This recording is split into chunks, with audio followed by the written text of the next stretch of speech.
Welcome to Deep Learning Talk. So this lecture or this session, we're going to talk about how do we study convolutional neural networks, which is CNNs under deep learning, and what should be the mental model to study CNNs, to understand CNNs, and to understand all the concepts under CNNs.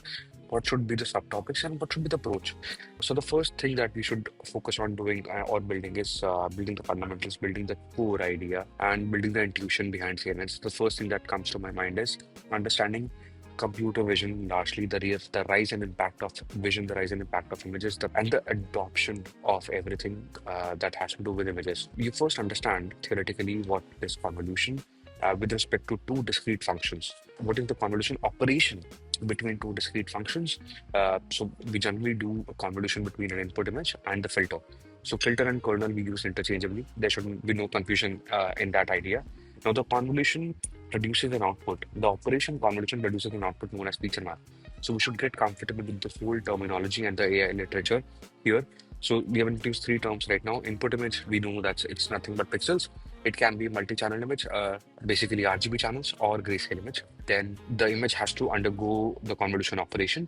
A filter or a kernel has to convolve over the image to produce a feature map.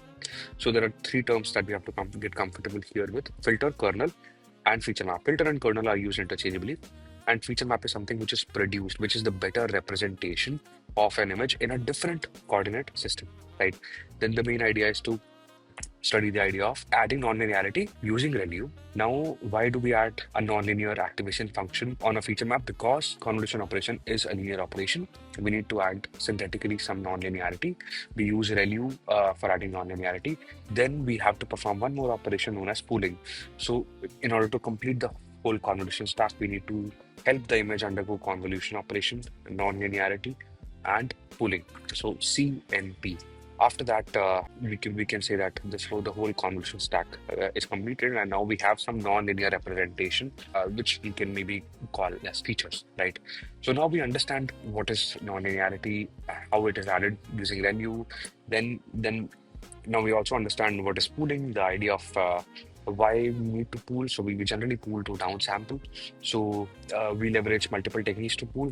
Two of them, two very famous are max pooling and average pooling. We need to understand what is max pooling, what it does, what is average pooling, what it does, and how does it downsample the original feature map, and what are the advantages of pooling. We also have to get comfortable with the idea of padding and stride. So in the convolution operation, we use something known as padding.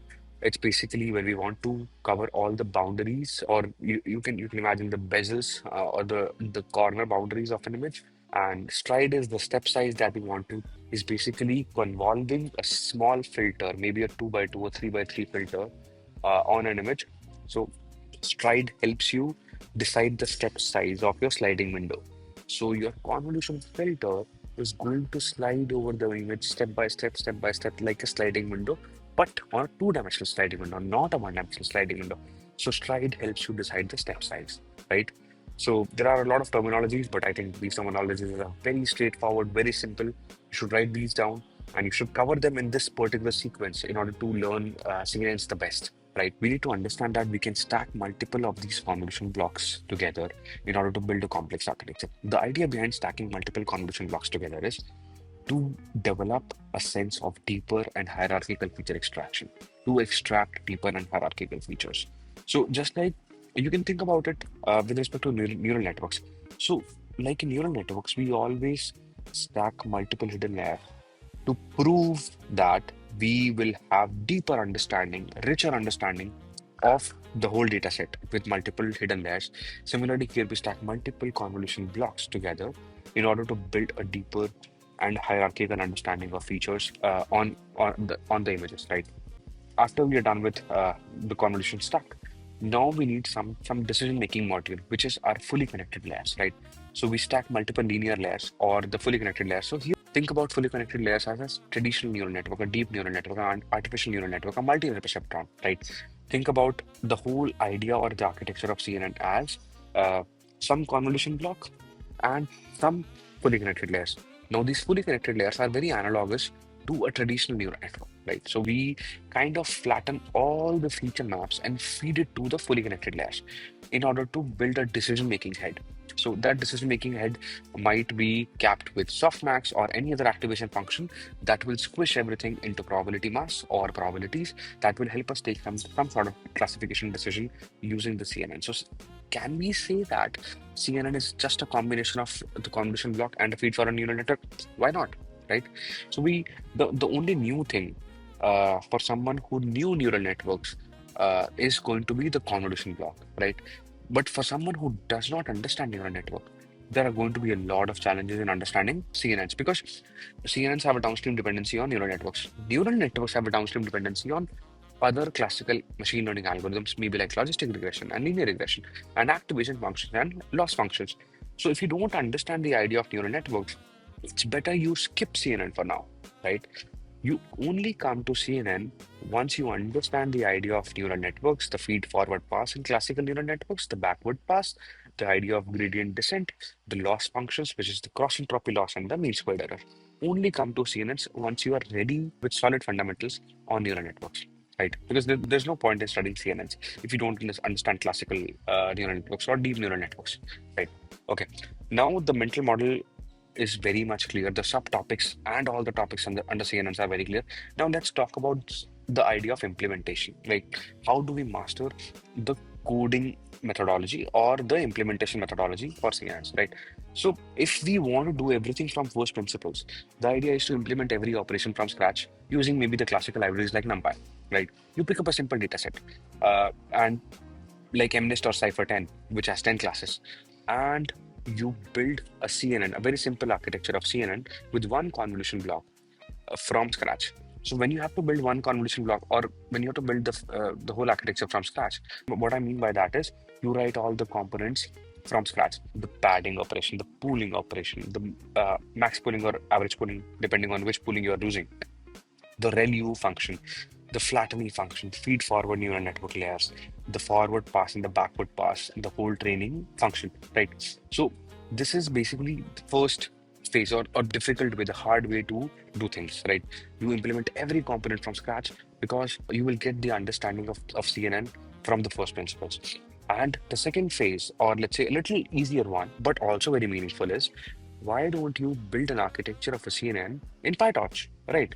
You use all the PyTorch NN module function to build a CNN, right?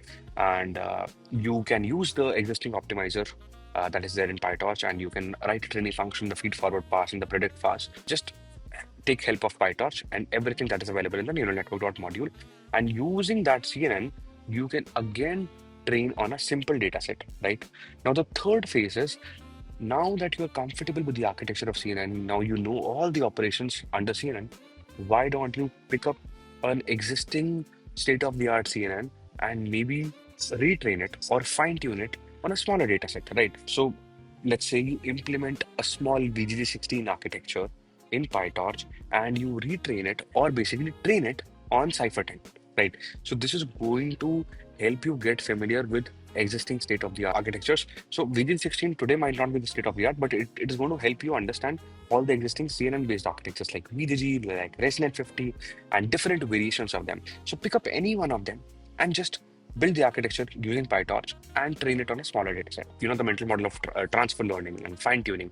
You pick up a pre-trained model from the PyTorch library and fine-tune it on a smaller data set like Cypher 10, depending on your computing power, your storage. I'm guessing, assuming that you might have access to Collab, a single GPU instance, or maybe your local machine like a MacBook Pro or some decent machine. So just use a smaller data set, leverage a complex model, a pre-trained model like a ResNet, and pick up a smaller data set from Kaggle or the Cypher or MNIST and fine-tune it on that particular data set, right? So these three, four coding methodologies can help you learn different dimensions of CNN. At the end, you can build a real-world CNN project or a typical CNN project. Maybe you are performing a classification problem and you're classifying images. Now, those classification problem can be detecting X-ray images or detecting pneumonia X-ray images, detecting diabetic retinopathy from the retina scans, or doing some sort of classification task on an existing data set. I think this would give you a solid understanding of learning CNNs from scratch. Thank you.